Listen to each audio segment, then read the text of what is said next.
Hello guys, this is Bullcable back with another video, and today we're going to be showing you guys the ultimate spawner deck.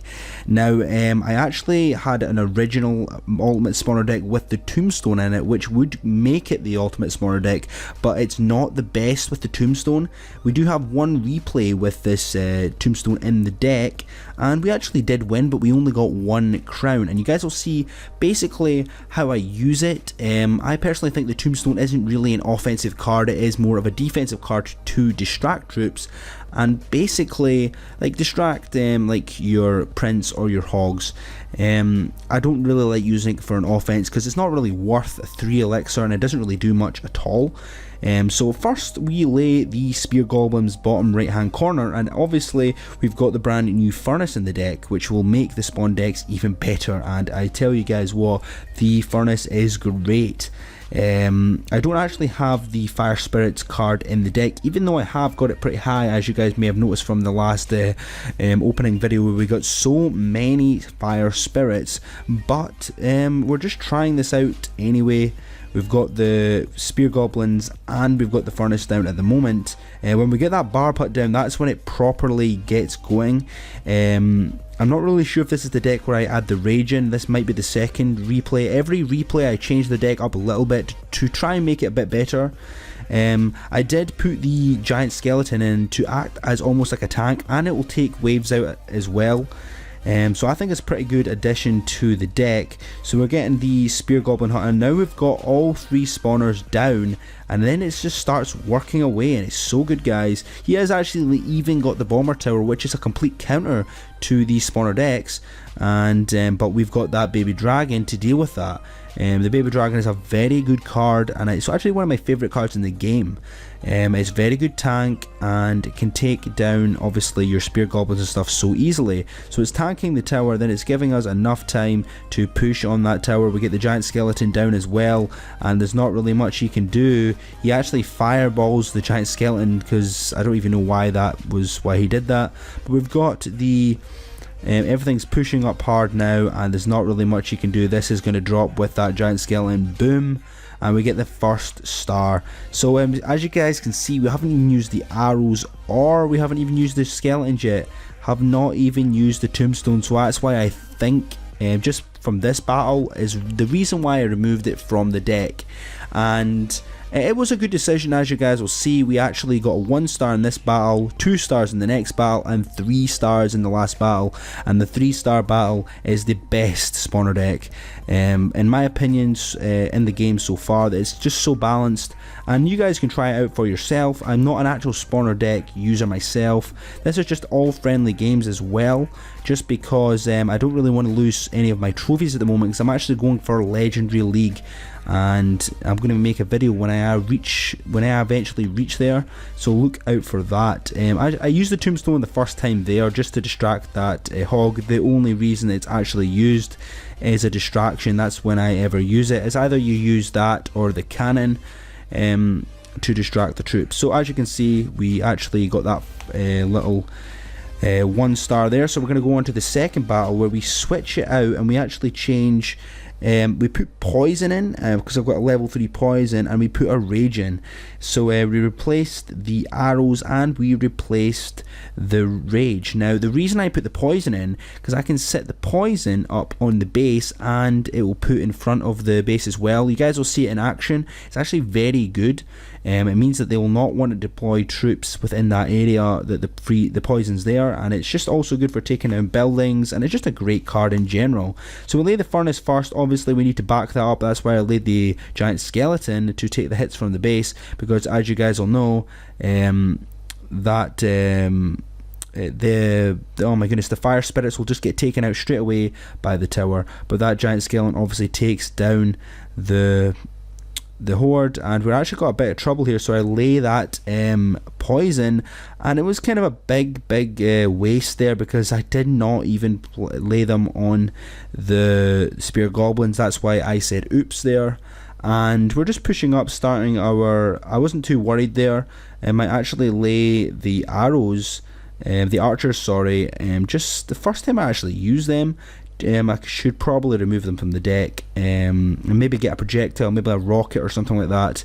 But we're pushing up, and we're going to be laying the Barbarian Hut. The barbs are probably probably the best spawner, even though it costs 7 elixir, which is quite a lot. It is so good, guys. And we're actually coming in with he's actually doing a nice little strong push on the right hand side, but we lay our baby dragon that can basically take down all the troops from the sky, and it is a very good card, as I said. Obviously we're getting a bit dangerous. That crown tower is getting weak, so I'm going to just keep pushing this. I'm going to keep pushing this, guys, and I'm going to try and rage our stuff when we get the chance. It means that they'll go faster. You can choose to either rage further on when the troops are actually out, or you can choose to rage the actual spawners, and they actually spawn out faster, guys. So that's a good tip. As you guys will see here, when I rage the spawners, if I do it, yes I will, they'll all start pumping out faster when they get out. So it's going to be great, and just a good implement. But I don't like the rage too much in this circumstance. I probably should not have added them. And as you can see here, I laid the poison. It means that they don't want to lay troops in the way, and we're actually got 234 health damage, and we're going to take this out with this next push. So we're getting the barb hut again, and we're just slowly pushing up. Nothing much you can do here, getting that rage down. And we are actually doing very well. We're going to take that tower down. Obviously he's got a really strong push, but that's why I laid the furnace at the front. It means it will distract the troops as well.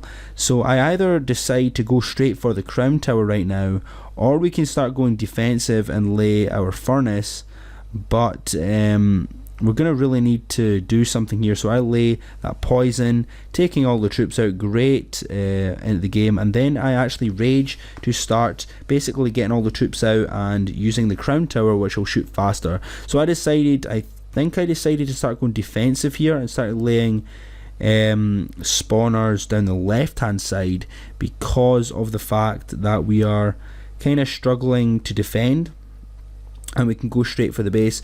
We get this big giant skeleton out, and I actually lay the skeletons, the spear goblin, on the left hand side, because as you guys can see, we've got 1318 health on the base. We could go for the finish, but I think we can go for the finish down the left hand side, because I don't know if you guys have noticed, we've got exactly the same health on each side of the base. Well, not now, but obviously we've got a strong push coming here. We've got obviously the poison, great counter to that, and we're taking down everything, and that's it down. Now we can go for a very strong push, going down this side, raging it up, and we're just pumping everything out. There's nothing he can do here. The arrows are down, it's double elixir, and we're going to smash this base down. He goes with that hog, but we're going to take it down faster. So we actually get a 2 crown victory there, and it's not the best victory. It's obviously there is improvements we can do at this deck, but this is the one where we get a 3 crown victory, guys. This is the best spawner deck. I've actually switched out with the giant just because it's a level 7 giant, and it's actually my highest health troop in the game, higher than the golem at the moment, because I haven't upgraded the golem. I might have added the golem instead, just as a tank. I added this instead of the giant skeleton, because the giant skeleton actually stops, and I don't like that. I want it to go past the troops, so the troops can get a little bit of, it just makes it a lot easier. So we've got the hog coming in here again, and I just lay the giant down.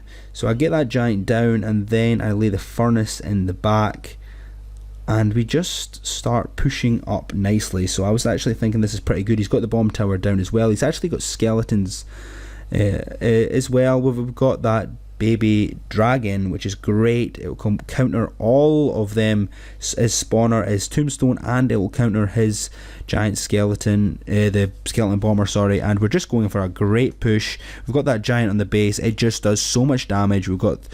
This push is just going so strong. He has underestimated the power of that giant, and we're just doing so well. And we're actually, spear goblins are pushing up. He zaps that now, and now we can just start getting the barbarian hut down the bottom right hand corner, which is another great spawner, and we're just pushing nicely. He got a little bit of damage in at the start, but at this rate, he's not really going to do much. also, guys, mentioning I can upgrade my Spear Goblin Hut and my Barbarian Hut one more time. I'm not really sure if I'll play this in a real game. Now, if you guys love spawner decks, I do recommend this. I mean, these three combo together. See when they're all three out right now? So good, guys. I mean, there's nothing you can really stop. See when you get a tank in the front? This is really something to worry about. There's not much you can do here. Even though he's got that brand new Fire Spirits, he's not going to do much against us at all. We've got the Giant in now, and we're pushing up nicely. We've got the archers in. This is where it basically is game over, guys. He cannot do anything against this giant. This all of our troops. This is where I even lay the poison, so if he lays any sort of troops in the middle to stop us, they're just going to get killed instantly. And that is game over, guys. Hope you guys enjoyed the video with this brand new spawner deck. I'm going to call it the ultimate spawner deck. Hope you guys enjoyed the video. Please subscribe for more Clash Royale videos, and I'll see you guys next time. Goodbye.